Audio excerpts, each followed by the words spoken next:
بسم اللہ الرحمن الرحیم۔ ناظرین، میں ہوں مبشر میر، کراچی ایڈیٹرز کلب کے ایک نئے لیکچر کے ساتھ۔ ہمارا آج کا موضوع ایک بالکل ڈیفرنٹ موضوع ہے، خاص طور پہ اس حوالے سے میں اس کا جو عنوان ہے وہ اگرچہ امریکن سوسائٹی میں تو یہ ایک اور طریقے سے اس کو جو ہے نا وہ ڈسکرائب کیا جاتا ہے، لیکن پاکستان میں اس نام سے ہم واقف اس لیے ہیں کہ ہمارے سابق وزیر اعظم ذوالفقار علی بھٹو صاحب نے اپنی ایک پہلی کتاب اسی عنوان سے لکھی تھی، متھ آف انڈیپینڈنس، اور پھر اس کا اردو میں ایک ٹرانسلیشن بھی ہوا تھا جسے آزادی موہوم کا نام سے شائع کیا گیا۔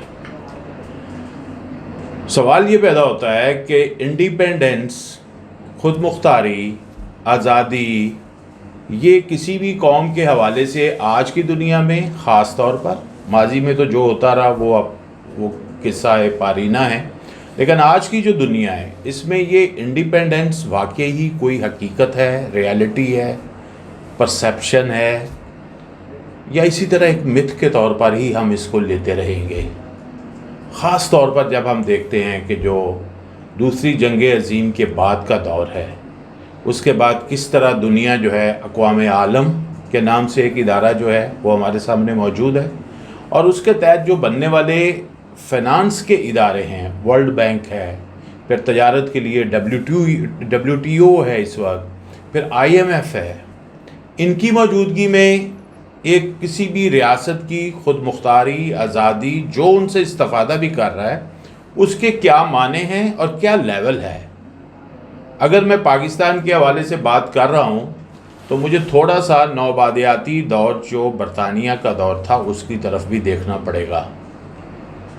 جو کہ اس وقت یہ پورا خطہ جو ہے محکوم تھا، اور اس کے بعد جب ہم نے آزادی حاصل کی تو ہم دیکھتے ہیں کہ جو پہلی سپیچ ہے قائد اعظم محمد علی جناح بانی پاکستان کی، جو خاص طور پر کیبنٹ میں انہوں نے گفتگو کی، تو انہوں نے یہ واضح طور پر کہا کہ ہماری خارجہ پالیسی برطانیہ اور امریکہ کے ساتھ ہوگی، اور ہم برطانیہ سے ہی آزادی لے رہے تھے۔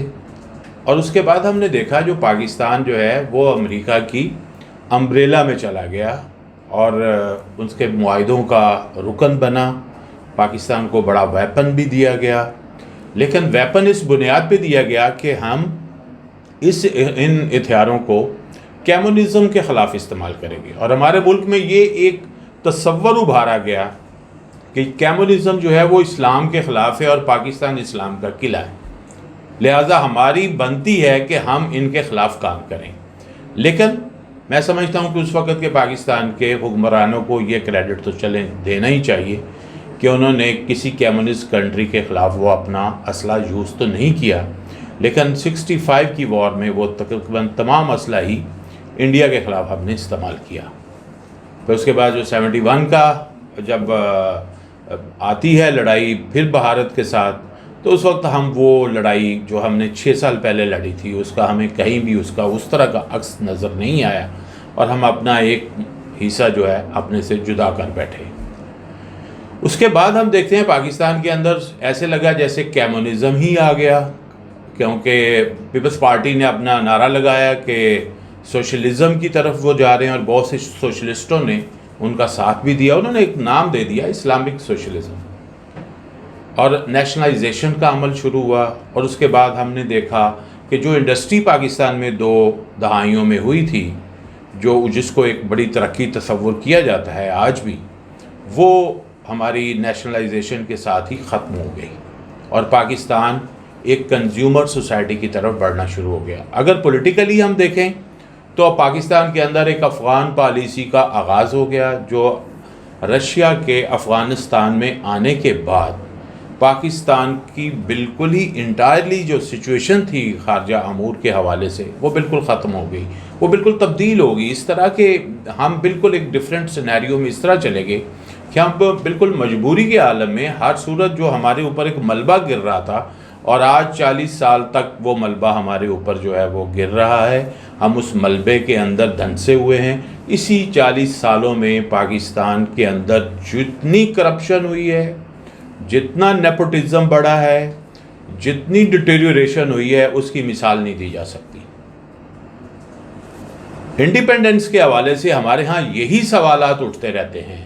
کیا ہم آج بھی ایک خود مختار ملک ہے؟ پاکستان اپنی 75ویں آزادی کی سالگرہ منانے جا رہا ہے، جس کی گورنمنٹ نے تیاریاں شروع کر دی ہیں۔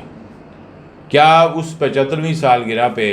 پاکستان کا نوجوان یہ تصور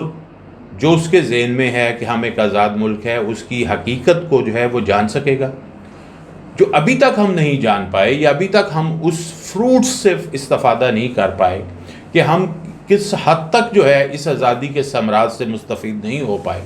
اس کی وجہ مجھے یہ نظر آتی ہے، جو میں نے ذکر کیا نوآبادیاتی دور کا، اسی نوآبادیاتی دور کا عکس جو ہے ہمیں ان 74 سالوں میں تقریباً اسی طرح نظر آتا ہے۔ ہمیں لگتا ہے کہ کنٹینٹ جو ہے وہ وہی ہے، فیس جو ہیں وہ تبدیل ہو گئے ہیں۔ پاکستان میں فوجی حکمران بھی آئے ہیں، پاکستان میں سیاسی حکمران بھی آئے ہیں۔ Unfortunately Pakistani nation is waiting for the democratic ruler. ہم ابھی تک کوئی جمہوری حکمران جو ہے وہ خاص طور پر اس کو ایکسپیرینس نہیں کر سکے۔ آج جس وقت ہم دیکھ رہے ہیں کہ امریکہ اعلان کر رہا ہے کہ اس کو افغانستان سے جانا ہے، اور وہ جا رہا ہے، اس نے ایئرپورٹس خالی کرنے شروع کر دیے ہیں، اس کا اسلحہ جو ہے وہ کچھ اس نے ضائع کیا ہے، کچھ طالبان جو ہے وہ ان کے ہتھے چڑھ گیا ہے، تو اور وہاں پہ داعش بھی ہے۔ اس کے بعد کی یہ سچویشن اس یہاں پہ کیا ہوگی؟ اور ہماری حکومت جو ہے بار بار اعلان کر رہی ہے کہ ہم امریکہ کو اڈے نہیں دیں گے، قومی سلامتی کے امور کے اوپر جو ہے وہ سیاستدانوں کے ساتھ جو ہے فوجی اسٹیبلشمنٹ بھی گفتگو کر رہی ہے، ان کو بھی اعتماد میں لے رہی ہے۔ ہمارے چائنا کے ساتھ جو تعلقات ہیں، پہلے لوگوں نے اس کو ویلکم کیا سی پیک کو، کچھ لوگوں نے اس کے خلاف نیگیٹو پروپیگنڈا بھی کیا کہ یہ کوئی ایسٹ انڈیا کمپنی آ گئی ہے۔ سو آزادی کے حوالے سے ہم کیسے ابھریں گے، کیسے ہماری آئندہ آنے والی نسلیں اس کے فروٹ سے استفادہ کر پائیں گی؟ اس میں ایک ہی چیز سمجھ آتی ہے، اب وہ ہے عوام کی بیداری۔ عوام کتنے ویجیلنٹ ہیں، عوام اس حوالے سے کتنا کنسرن ہے اپنے حقوق کے حوالے سے، جو پاکستان کا آئین ہے اس پر عمل درآمد کرانے کے لیے عوام کتنے کنسرن ہیں۔ اگر ان کے حقوق سلب ہوتے ہیں تو وہ اس کے لیے کس قدر آواز اٹھاتے ہیں؟ یقیناً اٹھاتے ہیں، بڑی دفعہ اٹھائی ہے عوام نے آواز، لیکن کئی دفعہ ان کی آواز دبا دی جاتی ہے۔ لیکن ہم نے دیکھا کہ جو ذمہ داریاں عدلیہ کو ادا کرنی تھی، جو بیوروکریسی کو ادا کرنی تھی، چونکہ وہ نوآبادیاتی دور کے ساتھ جڑے ہوئے ہیں، اس لیے وہ ذمہ داریاں پوری نہیں کر سکے۔ پاکستان میں الیکشن جو ہے وہ اسی لیے متنازع ہوتے ہیں کہ وہاں پہ اس طرح کے نتائج جو ہیں پبلک ان کو ایکسیپٹ نہیں کرتی۔ اکنامک کے حوالے سے ہم دیکھیں تو جو چیزیں ہمارے اوپر مسلط ہوتی ہیں، آج ہم کہہ رہے ہیں کہ ہم نے IMF کا پروگرام جو ہے دوبارہ سے لیا ہے، اور ان کے کہنے کے مطابق ہمارے ملک میں قیمتیں بڑھ رہی ہیں۔ جن ملکوں نے کے ماڈل ہمارے سامنے بہت ترقی یافتہ ہیں، وہاں پہ ڈائریکٹ ٹیکسز کی ریشو زیادہ ہے۔ ہمارے وزیر خزانہ یہ کہتے ہیں جی ٹیکس کم لوگ دیتے ہیں۔ میرا خیال ہے کہ پاکستان کے آپ بچے سے ٹیکس لے رہے ہیں، لیکن آپ انڈائریکٹ ٹیکسز لے رہے ہیں۔ اگر آپ ڈائریکٹ ٹیکسز کی ریشو بڑھائیں گے تو انڈائریکٹ ٹیکسز کی ریشو کو کم کریں گے، تو پاکستان کے عوام کو بھی پتہ چلے گا کہ وہ لوگ جو ٹیکس دینے کی پوزیشن میں آپ ان سے ٹیکس لے رہے ہیں۔ پاکستان کی کوئی وزیر خزانہ، کوئی FBR کا چیئرمین، کوئی وزیر اعظم اپنے اراکین اسمبلی سے، خواہ وہ صوبائی ہوں، خواہ وہ قومی ہوں، خواہ وہ سینٹ کے ممبر ہو، صحیح ٹیکس لینے کی جرت نہیں رکھتا۔ تو آزادی تو آپ پہلے اپنے آپ سے شروع کریں کہ آپ کتنا اکاؤنٹیبل کرتے ہیں ہر اس شخص کو جو کہ سب سے زیادہ انجوائے کرتا ہے پاکستان کے سرمائے کو، پاکستان سے حاصل ہونے والی ٹیکس منی کو جو سب سے زیادہ انجوائے کرتا ہے۔ کیا اب پاکستان کے ادارے ان کو جو ہے وہ اکاؤنٹیبل کر سکتے ہیں اس طرح؟ کیا ان کے معاملات جو ہیں اس کو دیکھ سکتے ہیں اور ان سے صحیح ٹیکس کلیکٹ کر سکتے ہیں؟ اس طرح کے بہت سے سوالات ہیں۔ میرا خیال ہے کہ جو ہمیں آگے بڑھنے کا ایک سلسلہ ہے، اور 75ویں سالگرہ ہم منانے جا رہے ہیں، اس حوالے سے اگر واقعی ہمیں اگلے 25 سال میں آنے والی جو نسل ہے پاکستان کی، اس کو آزادی کے صحیح فروٹ سے استفادہ کرانا ہے، تو پاکستان کے اندر بہت زیادہ اصلاحات کی ضرورت ہے، انقلابی اصلاحات، ادروائز انقلاب۔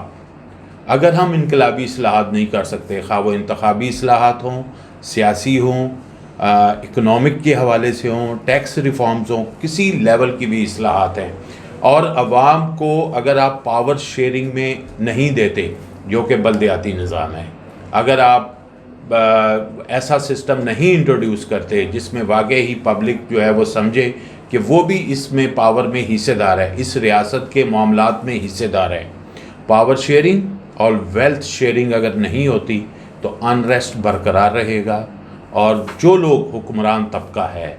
اس کو یہ سوچنا چاہیے کہ اگر وہ اصلاحات نہیں کریں گے تو پھر ہو سکتا ہے کہ عوام اگر اتنے بیدار تو ہمیں نظر تو آتے ہیں، لیکن عملاً